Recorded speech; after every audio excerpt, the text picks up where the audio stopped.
Hello, welcome to our classes. आज हम लोग पढ़ेंगे इंपॉर्टेंट टॉपिक पोषण के बारे में। पोषण किसे कहते हैं इसके बारे में समझेंगे और पोषण की आवश्यकता हमारे लिए क्यों है। इसके आगे जो भी इंपॉर्टेंट टॉपिक होगा उसके बारे में हम पढ़ेंगे, जो आपके एग्जाम में कंफर्म ही आएंगे।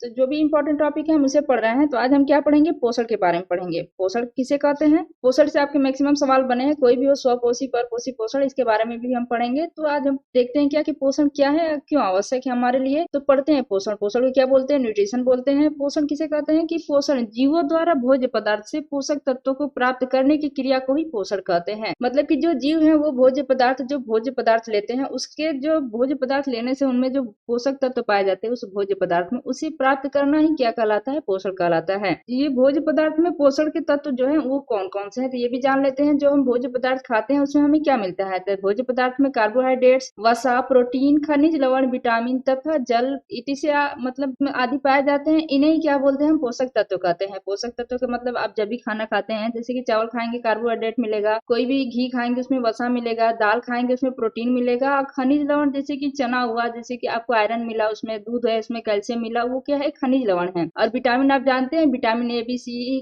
डी, के, तो ये सब जो फ्रूट है उसमें मैक्सिमम विटामिन मिलते हैं। कोई भी वो आपका संतरा, पपीता, केला, इस सब में क्या मिलता है? विटामिन मिलते हैं। केला में भी आयरन मिलता है। आयरन ये खनिज लवण में आता है। तो इससे जो है आपके लिए जो आप खाना खाते हैं उसी में क्या पाए जाते हैं? पोषक तत्व। पोषक तत्व कौन कौन का है? कार्बोहाइड्रेट है, वसा है, प्रोटीन है, खनिज लवण है, विटामिन है, जल है और आदि बहुत सारे पाए जाते हैं। तो ये सब क्या है? पोषक तत्व है। ये हमारे शरीर के लिए क्यों आवश्यक है? क्योंकि हमें पता है कि खाना खाएंगे तो हमें क्या मिलता है। सबसे पहले तो अगर हम खाना खाएंगे तो ऊर्जा हमें मिलेगी, एनर्जी मिलेगी, ताकत मिलेगी, जिससे कि हम अच्छे से अपने अपने दिनचर्या को जी सकें, जैसे कि सारे काम हम अपने अच्छे से कर सके, हमारा बॉडी सही रह सके। तो इसे हम कह सकते हैं पोषक की आवश्यकता है निम्नलिखित है। तो पहला हम लिख सकते हैं ऊर्जा स्रोत के लिए। किसके लिए? ऊर्जा के लिए, एनर्जी के लिए। तो हमें क्या लेना? एनर्जी के लिए हम क्या लेते हैं? खाना खाते हैं जिससे कि हमें एनर्जी मिले, ताकत मिले और हम अपने सारे काम अच्छे से कर सके, जैसे पढ़ सके, लिख सके, सारे काम भी कर सके, खेल कूद सके। उसके लिए क्या जरूरत होती है? एनर्जी की जरूरत होती है। तो पोषण की आवश्यकता किसके लिए? पहला ऊर्जा स्रोत के लिए। तो हमें पता है एनर्जी किससे मिलती है? ज्यादा एनर्जी आपने प्रचार में देखा होगा, ग्लूकोज पीजिए एनर्जी तुरंत मिलती है। तो हम कह सकते हैं ग्लूकोज। ग्लूकोज क्या है? कार्बोहाइड्रेट का ही फार्मूला होता है। तो कार्बोहाइड्रेट में क्या मिलता है? आपका एनर्जी मिलती है कार्बोहाइड्रेट से।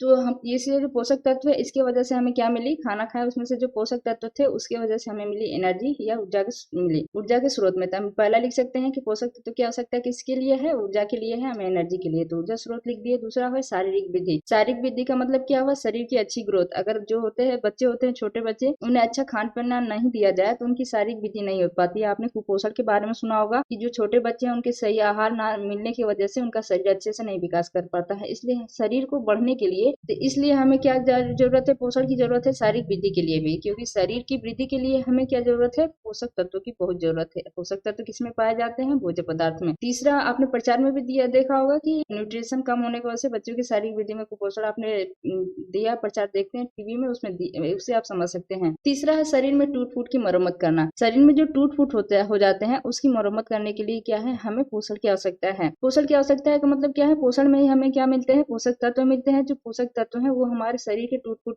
की मरम्मत करने में हेल्पफुल है। तो जो हमारे शरीर के टूट फूट की मरम्मत करने का काम जो करता है वो प्रोटीन करता है। कौन करता है? ये प्रोटीन करता है। प्रोटीन किसमें सबसे ज्यादा मिलता है? दाल में मिलता है। सोयाबीन में सबसे ज्यादा प्रोटीन मिलेगा। शरीर में जो टूट फूट होती है उसकी मरम्मत करने के लिए भी हमें प्रोटीन की आवश्यकता होती है। जब प्रोटीन हमें कहाँ से मिलेगा? वो पोषण से मिलेगा। पोषण कहाँ से मिलेगा? भोज्य पदार्थ खाने से। तो हमें अच्छा खाना खाना चाहिए। चौथा है रोगों से प्रतिरक्षा। रोगों से जो प्रतिरक्षा करने के लिए है उसके लिए क्या है? Immunity system. अभी कोरोना आया था उसमें क्या करना था कि रोगों से रक्षा करने के लिए हमें बताया जा रहा था कि आप विटामिन सी लीजिए जिससे कि हमारी इम्यूनिटी बढ़ेगी। चाहे बहुत सारे काढ़ा लेने के लिए कहा गया था। तो उस समय क्या मिले? उस समय क्या मिल रहे थे? उसमें मिल रहे थे हमें पोषक तत्व मिल रहे थे, खनिज लवण मिल रहे थे, पोषक तत्व मिल रहे थे। पोषक तत्व मिल रहे थे, उस रोगों से लड़ने की क्षमता प्राप्त होती है। विटामिन सी को हीलिंग भी कहते हैं, जैसे कि जितने भी घाव होते हैं उसे हील करने के लिए आपकी विटामिन सी की आवश्यकता होती है। इसलिए नींबू में मैक्सिमम कहा जाता है आंवला, नींबू, विटामिन सी, जितने खट्टे फल होते हैं वो विटामिन सी के स्रोत होते हैं। तो कहीं ना कहीं सब चीजों का रिलेटेड जो है ये पोषक तत्व है। इसकी वजह से हमें जो है पोषण की आवश्यकता होती है। तो पोषण हम भोज्य पदार्थ लेंगे उसी में पोषक तत्व पाए जाते हैं। शरीर के लिए बहुत ही आवश्यक है। Thank you for watching. Please like and subscribe my channel.